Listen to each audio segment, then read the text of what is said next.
Olá, meninos e meninas, né? Nono ano, vamos falar de função matemática. É um conteúdo novo, tá? Mas vocês vão ver que tem muita semelhança com a nossa equação, né? Principalmente a equação do primeiro grau, que é a nossa primeira função que a gente vai estudar é a função do primeiro grau. Apenas lá no módulo 4 que nós vamos entrar no conteúdo de função quadrática, que é uma função do segundo grau. Mas vamos para as noções de função, né? O que é uma função? Toda função é definida por uma lei de formação. No caso de uma função do primeiro grau, ela seguirá essa estrutura. O f de x significa que é uma função, portanto, é uma expressão que depende do valor de x, onde a e b são números reais e a é diferente de zero.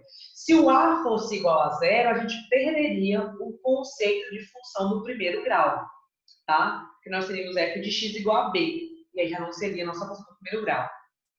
O f de x também pode ser chamado de y, né? Cuidado para não confundir, ao colocar no lugar do f de x o y, e confundir equação com função, tá? Porque na equação nós temos incógnitas, e na função nós temos variáveis, tá bom?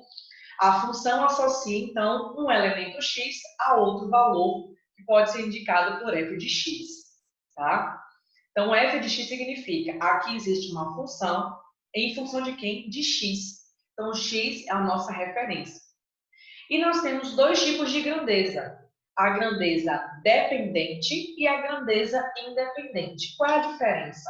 O nome já diz, grandeza dependente, ela depende de alguma coisa. O nosso f de x depende de quem? Do nosso x. Então, o valor de f de x vai variar de acordo com a variação do nosso x, certo? Então, e já que o x é quem vai comandar a parada, né, quem vai comandar o sistema da matemática aí, ele é uma grandeza independente.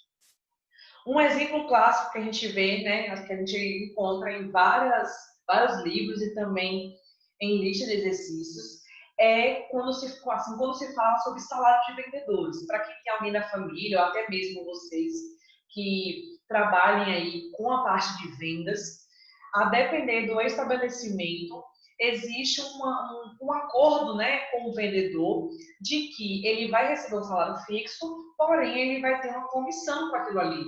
Se ele vender o valor, né, se ele vender uma quantidade aí de produtos. Então, por exemplo, aqui nós temos um valor fixo de R$ 300, ou seja, se você fizer 0 vendas, se não tiver nenhuma venda, você vai ter o seu salário fixo. Porém, se você conseguir vender uma quantidade maior do que 0, então o salário vai aumentar, porque você tem uma comissão por venda.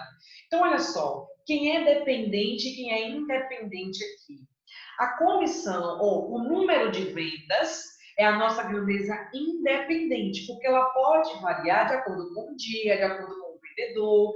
Então, assim, ela é uma grandeza independente. Hoje eu posso vender 10, amanhã eu posso vender 5. Já o salário, ele depende das vendas, né? Então, ó, se o salário depende do número de vendas, o salário está em função da quantidade de vendas. O salário é uma grandeza dependente. E como é que nós poderíamos, né, formar, então, a função de acordo com essa questão aí? A função, ou seja, o salário, que é o nosso f de x, vai ser igual ao valor fixo, 300, mais o valor por comissão. Concorda? Percebem aí a ligação? Lembrando que o f de x pode ser chamado de y, tá? É o resultado, o salário é a consequência, né, do somatório do salário fixo mais o valor de cada venda. Então, o valor de uma função é você encontrar quanto vale o seu f de x. É você encontrar o valor do seu y, né? Ou seja, suponha que você trabalha como vendedor, né, no estabelecimento, do exemplo anterior, e alcança, né, você consegue alcançar aí 15 vendas. Qual vai ser o seu salário? Se você alcançou 15 vendas, o valor de X é 15. E aí, qual vai ser o seu salário? Vai ser o valor resultante, né, ou seja, o valor que nós vamos encontrar de f de x. A gente já tinha colocado aqui a função em cima, então é só substituir o 15 no lugar do x. certo? E aí o seu salário vai ser de R$ 1.125, tá bom? O gráfico de uma função. Toda função possui um gráfico, mas nem todo gráfico representa uma função. E como é que a gente sabe se esse gráfico representa ou não uma função? Seja ela primeiro grau, segundo grau, tá? Estamos falando de funções no geral. A regra é de que quando você tem um gráfico, você tem que passar uma reta paralela ao eixo Y, tá certo? Que é o eixo vertical, para quem não lembra. Você passa uma reta paralela a esse eixo. Se essa reta tocar uma única vez, então é porque esse gráfico é da função. Porém, se essa reta paralela toca duas vezes, então já não é gráfico de uma função. É um gráfico de alguma outra coisa, de alguma outra explicação matemática. Por exemplo, aqui. Vamos ver o primeiro gráfico, ó. No primeiro gráfico, a reta tocou duas vezes. Então, esse primeiro gráfico não é de função, tá bom?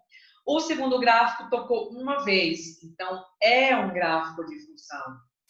O terceiro gráfico tocou duas vezes, não é de função.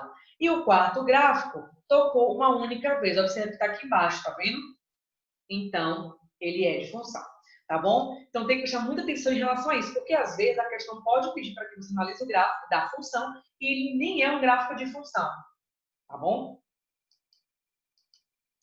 Como construir um gráfico? Não sei se vocês vão lembrar, mas no 8º ano vocês fizeram uma aula sobre como construir o gráfico. Primeiro de tudo é você ter um plano cartesiano. O que é o plano cartesiano? É onde você tem uma malha quadriculada, geralmente, e os eixos das abscissas, que é o eixo X, e o eixo das ordenadas, que é o nosso eixo Y. Tá certo? E aí, o que acontece? O ponto, né? Porque assim, para você fazer um gráfico de uma função, você precisa primeiro determinar os pontos que pertencem a esse gráfico. O gráfico pode ser uma curva, o gráfico pode ser uma reta, depende de que tipo de função estamos tratando aqui, tá? Mas como é que a gente determina, né, esses pontos?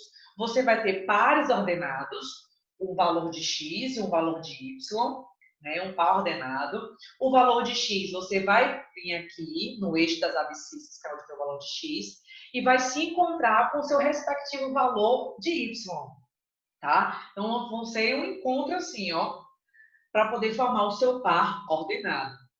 Então, primeiro de tudo você vai ter uma função. Aí vamos supor que ele diz o seguinte, ó, construa o gráfico da função f de x igual a x mais 1. A primeira etapa é você escolher vários valores para x. Eu sempre sugiro 5 valores, mas com 2 valores já é possível você construir o gráfico. Menos de 2 não tem como, tá? Mas pelo menos 2 pontos são necessários para você construir o gráfico. E aí, nós poderíamos ter vários exemplos aqui para substituir para x. Por exemplo, aqui, ó. Nós temos aqui x, y e o x, né? O par ordenado. Você vai escolher qualquer valor, gente. Você pode escolher um número positivo, um número negativo, um número decimal, mas tem que se ajudar. De que forma? Escolha números de preferência inteiros, portanto, positivos ou negativos, mas sem vírgula, sem raiz, né? Sem fração, para poder você conseguir montar o gráfico de forma um pouco mais fiel, certo? E mais correto também, mais coerente. Então, ó, vamos supor que eu escolhesse para o primeiro o x igual a menos 1.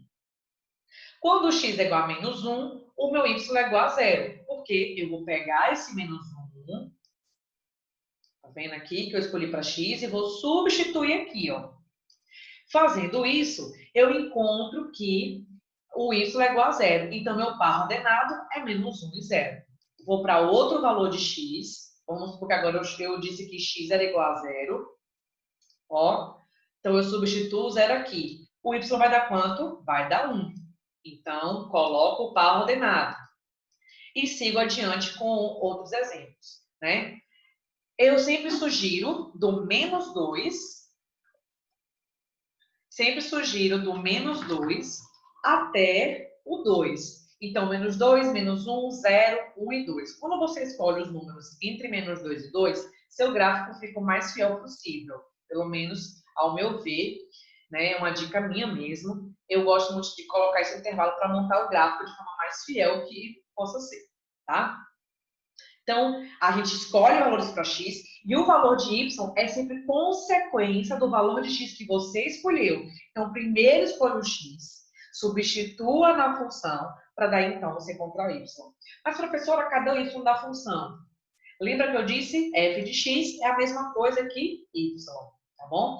Aqui, por exemplo, você poderia escrever ao invés de y, escrever f de x, não teria problema, certo? Já que agora você tem os pontos, né, os pares ordenados, você vai focar neles.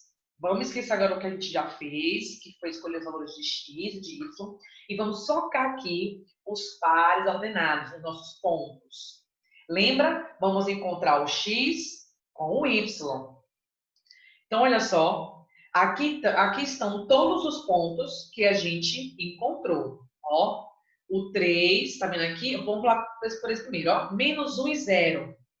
Menos 1 e 0. O 0 significa que, ó, alguém vai tocar ou no eixo das abscissas ou no eixo das ordenadas. No caso aqui, ó, menos 1 e 0, tá vendo? Porque se o y é 0, significa que eu só tenho x, digamos assim. A mesma coisa aconteceu aqui para 0 e 1.